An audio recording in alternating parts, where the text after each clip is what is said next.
الزليج والقفطان المغربي.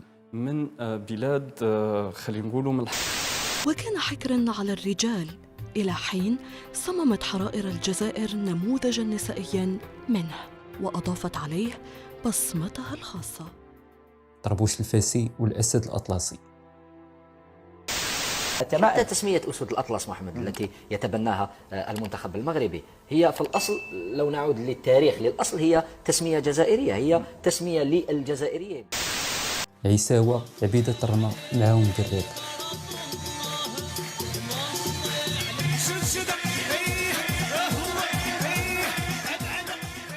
باش نقدموا ثاني كان حاجات اللي تابعين التراث تاعنا وتابعين بالك التراث تاع جوارينا، صح معليش يبقى تراث ومرحبا به.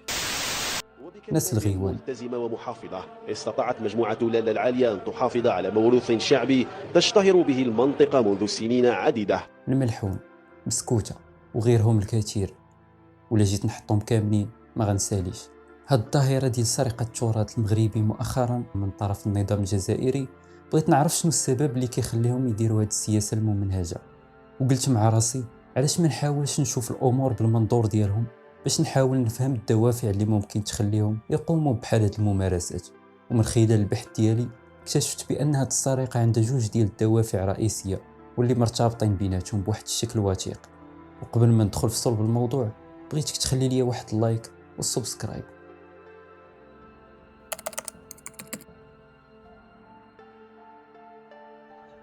المشكل في الجزائر أولا وقبل كل شيء مشكل هوية، سي ان بروبليم ايدونتيتير. عبالكم نقول لكم حاجة بالك جو في شوكي لي زالجيريان يتشوكاو، عبالك باللي نو سوم لو سول بي او موند كي نا با ريغلي سون بروبليم ايدونتيتير. اليوم 52 سنة بعد الاستقلال الجزائريين ما على بالهمش شكون يكونوا، كي سوم نو اون طون كالجيريا. هذا هو السؤال المطروح. حنا شعب بدون دستور، ما عندناش كواغت في التاريخ، هايمين، نو سوم دي كلونديستان دو ليستوار. الجزائر واحد البلاد اللي ما عندهاش تاريخ، وما عمرها ما كانت دولة عندها سيادة ديالها، وإنما مجرد ولاية مستعمرة كل مرة تابعة لشي مستعمر.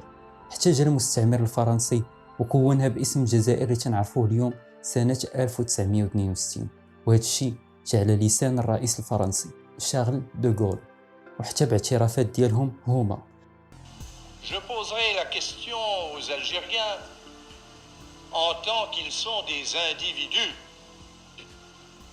car depuis que le monde est le monde, il n'y a jamais eu d'unité, ni à plus forte raison de souveraineté algérienne. Carthaginois, Romains, Vandales, Byzantins, Arabes de Syrie, Arabes de Cordoue, Turcs, Français ont tour à tour pénétré le pays sans qu'à aucun moment et d'aucune façon il y ait eu un État algérien. لماذا نخشى التاريخ في الجزائر؟ والله شوف، هو هذا كلام الأستاذ الكبير دكتور أبو القاسم سعد الله، مقال شهير الخوف من التاريخ. الجزائري في الحقيقة يتستر بمساحيق. الذي يخشى التاريخ هو الذي يخشى أن يعرف جذوره وأصله. فإذا كان هذا الرجل ينتمي إلى جذر فاسد فمعنى ذلك أنه سيغطي التاريخ، وتغطية التاريخ بتزوير الحقيقة وبشتم الآخرين وبحرق الوثائق. نعم، ثلاث أشياء مهمة جدا في الخوف من التاريخ.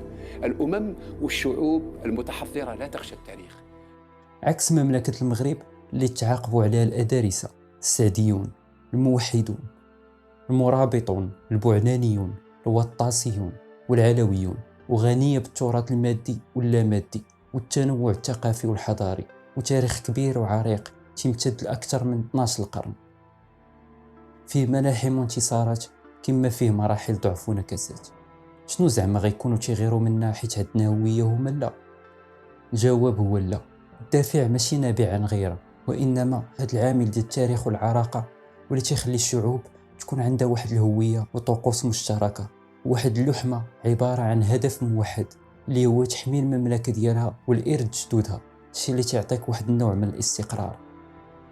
وباش نوضح اكثر غنضرب مثال بشجره عندها جذور قويه اللي تيمثلوا الهويه ديالك. شكون انت، شكون جدودك، وكل ما كانوا الجذور كبار كل ما كيكون الجذع د الشجره صحيح وشديد.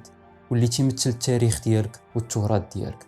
والفروع هما التنوع الثقافي والحضاري اللي تعطيونا أجيال تتمشي على النهج ديال الأجداد ديالها، والنتيجة شجرة متينة واقفة على الصح ومستقرة.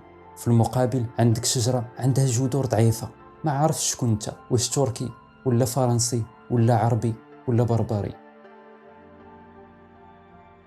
Ferme la bouche, ouvre les yeux.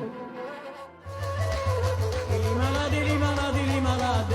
Il est malade, il est malade, il est malade. Problème, problème, problème.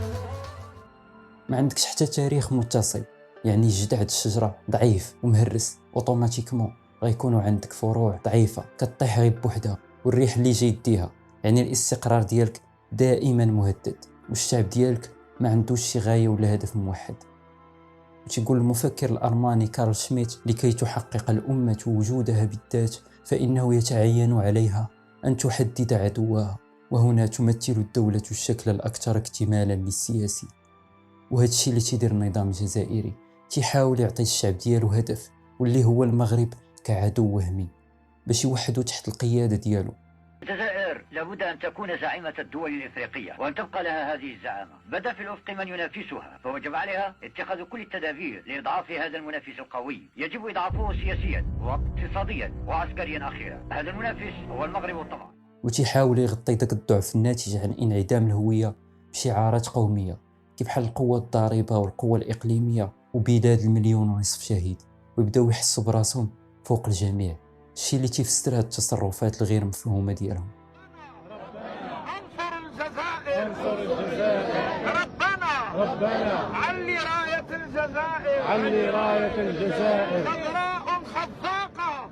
نفخوهم يا جماعة، زي بقول لكم عقدة اجتماعية داخلية بهذا الشهداء والأبرار والأحرار والثوار والجزائر لدرجة إن حولوهم للي انتوا شايفينه ده.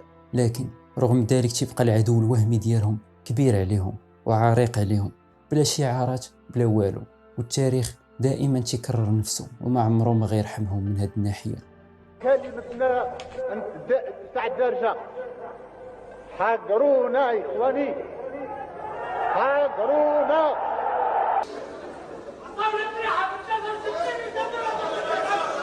لا ما حد ما يعطينا طريحة لا في 63 ولا في 99. هذا كابوس نتاع تاريخ. احنا نفضل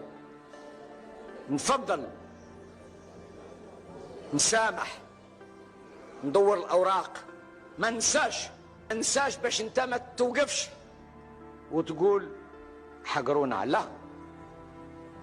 ربما قالها رئيس الدولة حين ذاك في اندفاع قوية، قال حقرونا.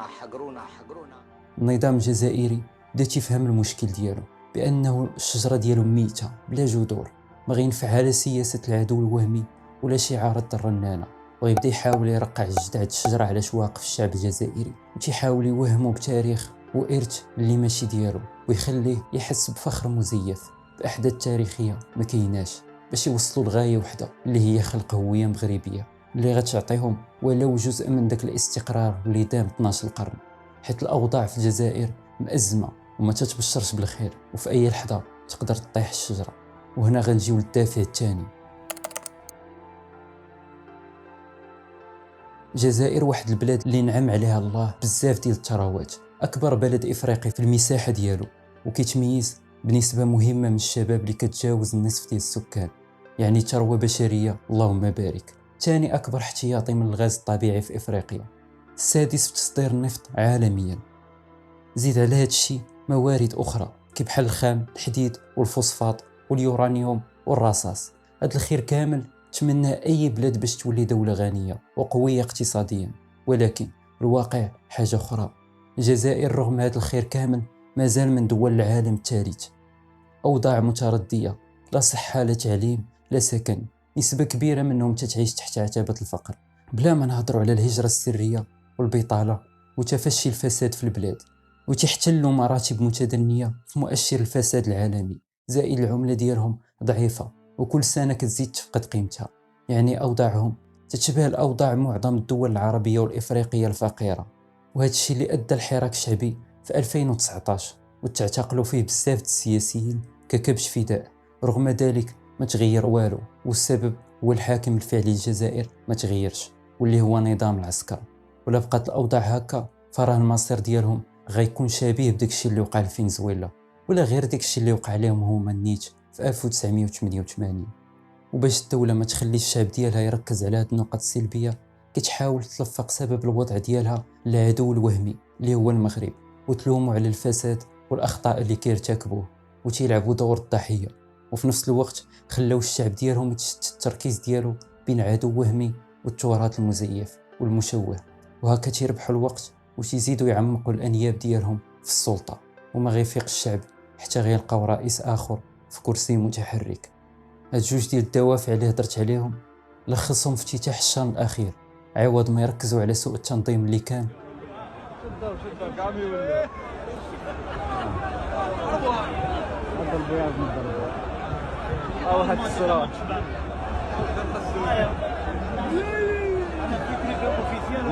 زائد غباء المنظمين اللي استغلوا تظاهرة رياضية في شؤونهم السياسية وغيضيعوا بلادهم في تنظيم كأس إفريقيا 2025، واللي بطبيعة الحال غيلوموا المغرب عليه.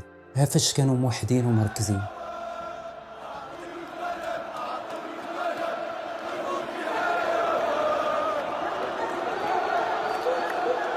ومن غامسين في الإحساس بالفخر المزيف بالتراث المغربي اللي مخلط بالتراث التركي، الشيء اللي عطانا واحد النوع من قلة الذوق. وباش تكتشف الوجه الحقيقي لأي بلد ما عليك غير بالسي جوجل. غنديروا تجربة بسيطة، غنطابيو المغرب وتونس اللي عندها ظروف صعيبة ونقارنوها بالجزائر، وغتشوفوا كل شيء على عينيكم.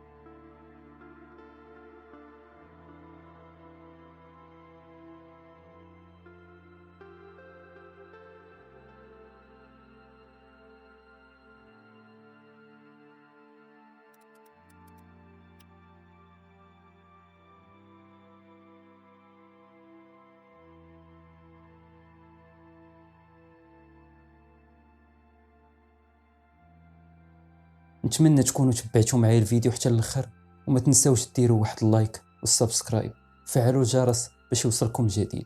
كان معكم سالب، تهلاو.